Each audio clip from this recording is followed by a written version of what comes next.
I really going to be talking about this? I did say this was unfiltered. Here we go. Welcome to Your Gay Best Friend with me, Dwayne Anthony. I am super excited about today's topic. I don't know why, but I am. I was talking to a friend of mine out in Los Angeles, and the conversation kind of came up.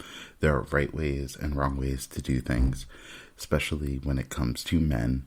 The subject of measuring your penis came up in conversation.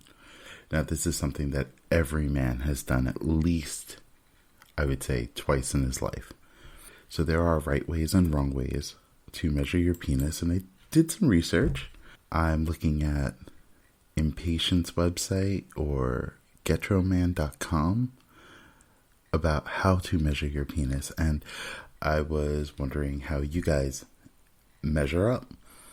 Now, there's a 4-step process to measuring your penis, and while it says guys do get creative when it comes to measuring, and it's very tempting to cheat results and add an extra inch. But there is a right way to measure your penis. And it says odds are you're probably not measuring it the way medical researchers measure. So the 4-step process is as follows. Start the top side of your penis at the tip of the head. Oh, this would be a great drinking game, by the way. Every time I say the word penis, just take a shot. I wish I could. So number 1, start at the top side of your penis at the tip of your head. Pretty standard. Measure in a straight line along the top of the penis back to the pubic bone. So, I will say, like many men, I have measured a couple of times in my life. And I haven't always measured from the top.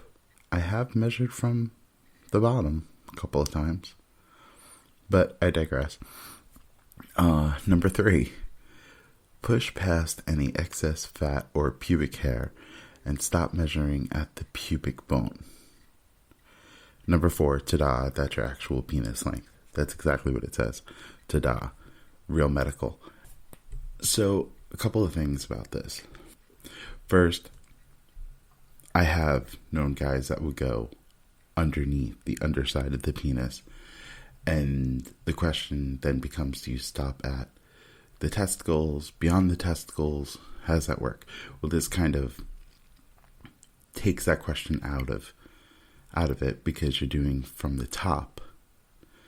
The other part is it really cheating when you're pushing past excess fat?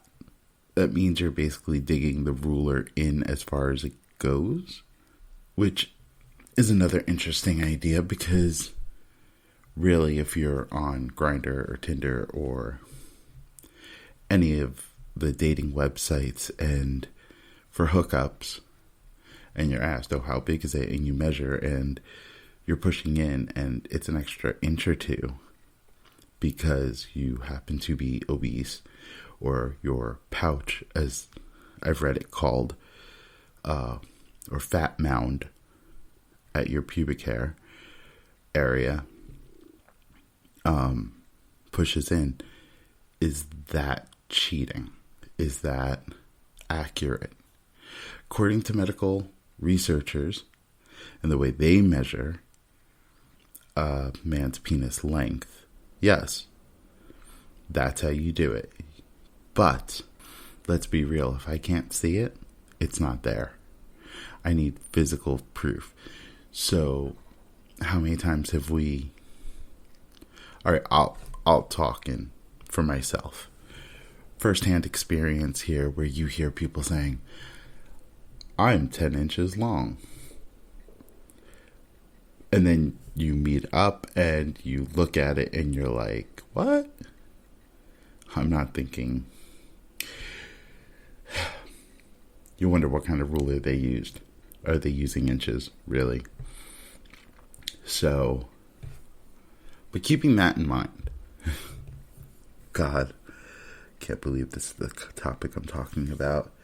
And just so y'all know, it is November 19th, 2019 at 1:53 a.m. I am doing this because I couldn't sleep because of this conversation I had with my friend. So the topic started, backtrack a little bit here. The topic started because we were talking about if you were a grower or if you were a shower and how much that actually mattered when it came to, dating and meeting people for dates and hookups and friends with benefits, and you want to put your best foot forward, so to speak. I think the conclusion we both came to was it didn't matter if you were a shower or a grower, because the showing part doesn't do a whole lot for people. That's not where the turn on is. There are so many girls that don't find it erotic, or guys that find it erotic to see a flaccid penis. That's just not it. It has to be a fully erect penis to start the heart pounding and the shallow breathing and the hormones racing and to get the mood going. So a flaccid penis doesn't do that. So I don't think whether you're a shower or grower really means a whole lot in that respect when it comes to sexual relations. However, talking about growing, that's how we came to that topic, just so we're all on the same page.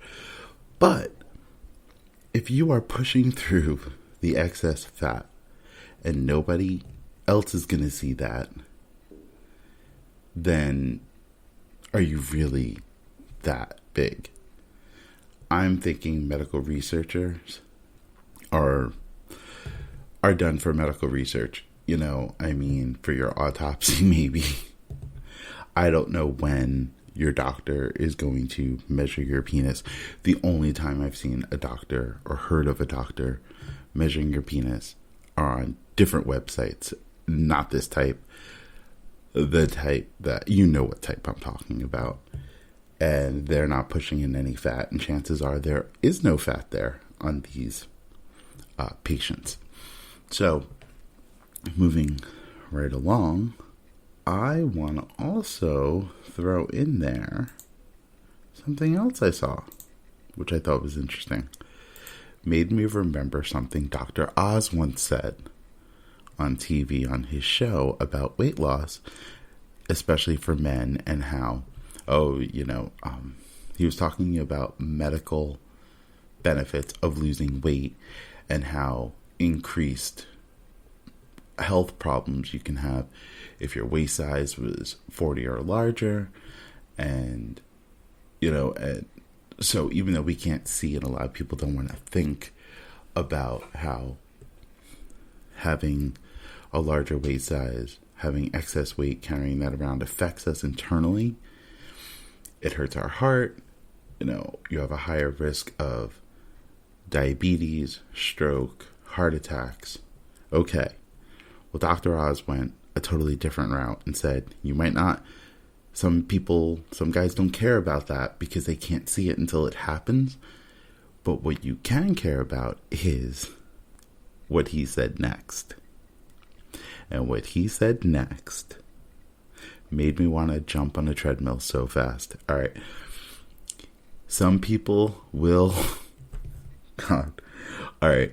So some people believe, including Dr. Oz, and there are some medical research that I've been able to find on the internet, so check it out, that you can increase the size of your penis by losing weight, but not really. It's more of a smoke and mirrors type thing.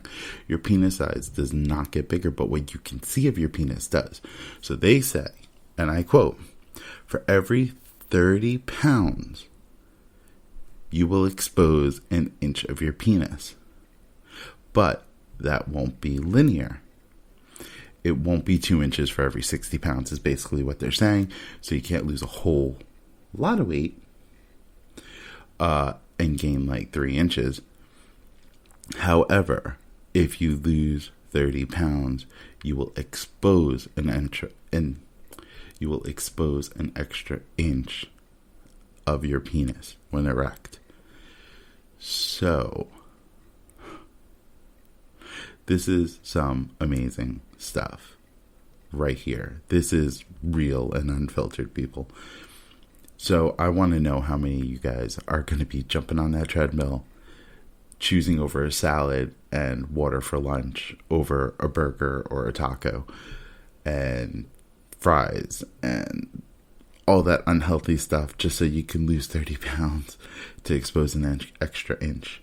Because, and their reasoning behind it is, if you couldn't figure it out, that when you press into the flesh just above the shaft of your penis and engage how that layer of fat, after 30 pounds of weight loss overall in your body, that layer of fat will decrease, obviously, and become a little more a layer of muscle over the pubic bone.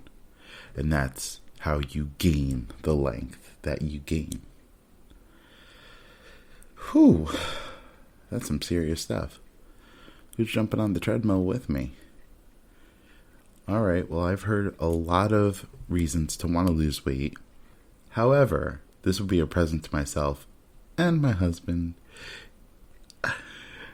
Surprise, honey. I'm now 9 inches. Yay.